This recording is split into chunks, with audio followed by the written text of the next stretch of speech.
we go! Horizon Zero Dawn is simultaneously a role-playing game that plays like an action game.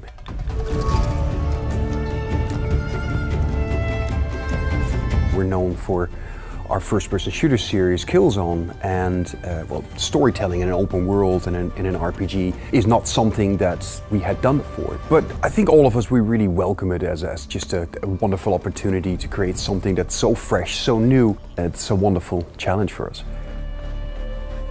This game has a lot of different ecotopes, as we call them. Each of the ecotopes come with their own machines to discover, and their own machines basically with their own behaviors and what they're doing in that environment.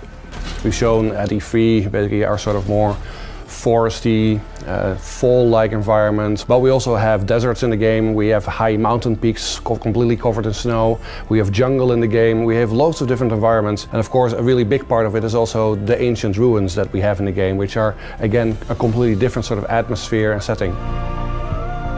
So the game has a full day-night cycle, but on top of that there's also a very dynamic weather system. So you get the types of weathers that belong to certain ecotopes. And that of course also has an influence on the gameplay. It reduces visibility or makes certain things harder, certain things might also be easier.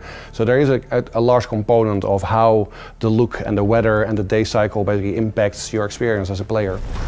The transition from Killzone to Horizon has been really interesting, both from an artistic point of view as well as technically. When we're making Killzone, we're making linear levels or serpentine levels. Basically, you walk through them, but we have very tight control.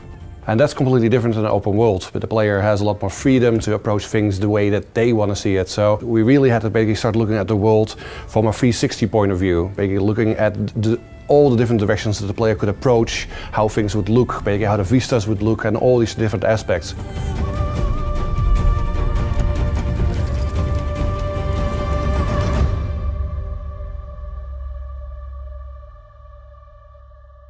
PS4 for the players.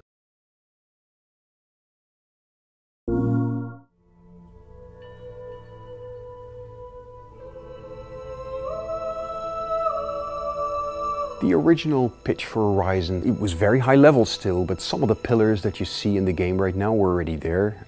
The female lead, named Aloy, this gorgeous natural beauty that the game takes place in, and also the presence as the dominant life form of the machines.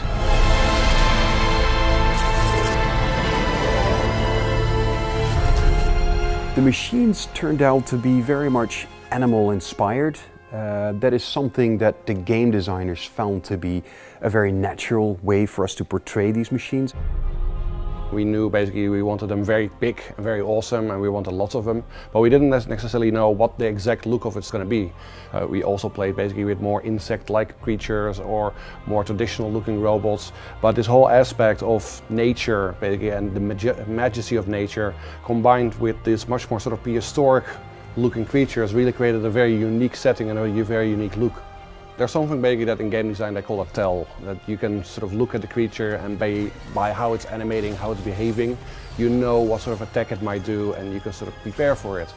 And that's really important, and in that regard it really helps that these creatures are recognizable. We came up with lots of ideas for different animals that we sort of wanted to recreate in the game. But also at the same time we were looking for different opportunities for the player in terms of maybe there should be an enemy or a machine that has a lot of loot on them. What kind of machine would fit with that? So we came up with the Shell Walker. The Shell Walker is basically a walking treasure chest. It has this super valuable loot on its back. So that's kind of where the idea then originates. You want the machine to have a certain purpose in the game.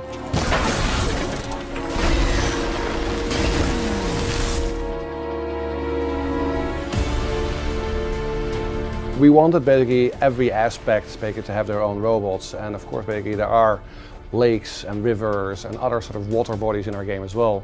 So the Snapmaw, the crocodile, basically was specifically designed to take advantage of those sort of environments and offer the player a new challenge in that environment. So the Snapmaw is one of the enemies that we haven't shown much of. It operates very often in groups. The machine itself is already very dangerous, especially in the water. Fortunately for Aloy we have sprint swimming, so she can swim a little bit more quickly. But often that won't be fast enough, so you have to be very careful. So Aloy has a unique ability. She can use her spear to override machines. The broadheads can, if you override them, you can use them as a mount. But if you override the Watcher, for example, you can turn its faction, so it will fight alongside, it will fight for Aloy. Then we have the tall neck. Once he manages to climb the tall neck and overrides the tall neck, he uncovers a large part of the areas, clears the fog of war in that area, but also reveals machine locations throughout that entire region. He also unleashes a big blast that stuns any nearby machines in the region. So whenever you encounter a machine, you can see it in its idle behavior. But when the machine itself goes into combat mode, that's when the AI basically takes over. There's nothing scripted about it. You will notice that each time you play, it will play out differently because the AI is so unpredictable. But you can learn and study their behaviors and get better at defeating them eventually.